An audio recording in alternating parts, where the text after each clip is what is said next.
Jerry on Top is an unofficial sequel of the movie Jerry, which was released in 2014. मैले चाहिँ unofficial भनेको छु किनकि यसको 2014 को Jerry सँग केही कनेक्सन नै छैन. In fact, the whole team is different.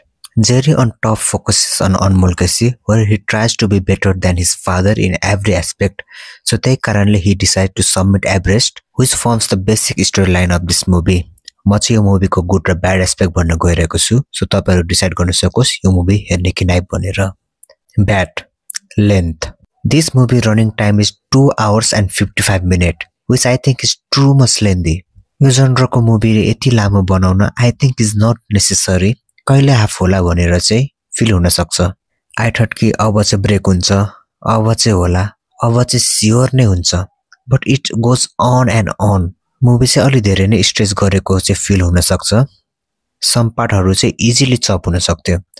But it is only a minor problem in the movie. Trailer. Trailer ले चाहिँ vital role play गर्छ ऑडियन्सलाई थिएटर सम्म ल्याउनको लागि. But यो मुभीको ट्रेलरले चाहिँ पुरै मुभीको प्लट नै देखाइदिएको छ. In fact, होल मुभी नै ट्रेलरमा देखाइदिएको छ. ट्रेलर हेरेर नै थाहा हुन्छ एन्टायर फिल्मको स्टोरी. I don't know कसरी यो ट्रेलर एडिट गर्यो अनि मेन कुरा कसरी यो ट्रेलर एप्रुभ भयो भनेर.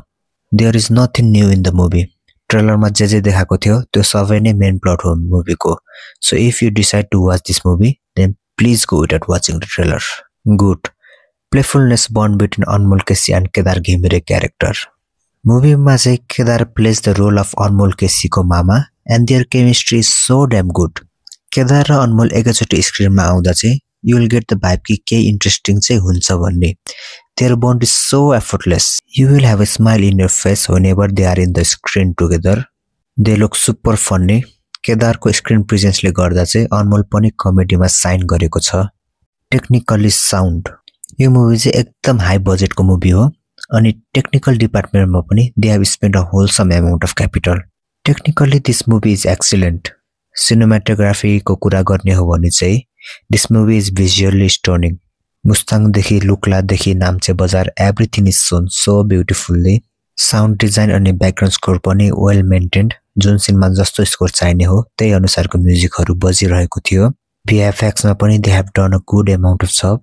VFX डिपार्टमेन्टमा चाहिँ I was slightly doubtful कस्तो रिजल्ट आउने होला भनेर, but it was decent. यस अलि इम्प्रुभ चाहिँ हुन सक्थ्यो तर त्यस्तो विधि कार्टुनिस पनि छैन. नेपालको हिसाबमा चाहिँ राम्रो नै छ. अनमोल केसीकै मुभी क्याप्टेन भन्दा चाहिँ 20 times better छ. ओभरअल मा चाहिँ टेक्निकली यो मुभी चाहिँ one of the best movie नै हो. Wholesome entertainment. To be honest, I went to watch this movie with zero expectation. त्यही भएर नि होला I was surprised. This movie is terrible in a good way. It has all the taste जुन चाहिँ हामीले एउटा कमर्शियल मुभीबाट खोज्छौं त्यो सबै कुरा चाहिँ यो मुभीमा छ.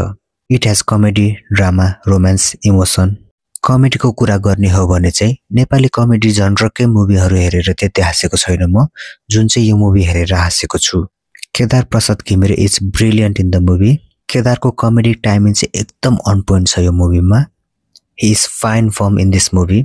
केदारले नै गर्दा चाहिँ अनमोल केसी पनि looks absolutely funny in this movie.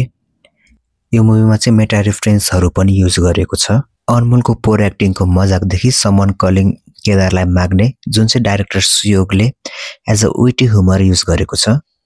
परफर्मेन्सको कुरा गर्ने हो भने चाहिँ performance of the lead actor is also fine in this movie. Aanchal Sharma as Shreya is supporting, caring and lovable in the movie. She has done an outstanding job. Jasita Gurung as Pema is confident, sorted and honest in the movie. Jasita को performance चाहिँ एकदम राम्रो छ मुभीमा. Emotional पार्टमा चाहिँ उ अझै एकदम sign गरेको छ. She looks like a dream in the movie. Anmol as Jerry is immature, childish and egoistic in the movie. अनमोलले चाहिँ आफ्नो क्यारेक्टरलाई जस्टिस दिएको छ. डायलग डेलिभरीमा चाहिँ he sound monotonous, but उसको अरु मुभीहरु भन्दा चाहिँ यो मुभीमा चाहिँ he has done a decent job. Overall मा भन्नु पर्दा चाहिँ this movie will make you laugh, this movie will make you cry, and this movie will definitely entertain you. Jerry on Top is a heartfelt movie with the package of every genre. I will definitely recommend you to watch this movie. So yeah, that's my review for this movie. Yo movie हजुरहरुलाई कस्तो लाग्यो you can comment down and please don't forget to like and subscribe my channel. धन्यवाद.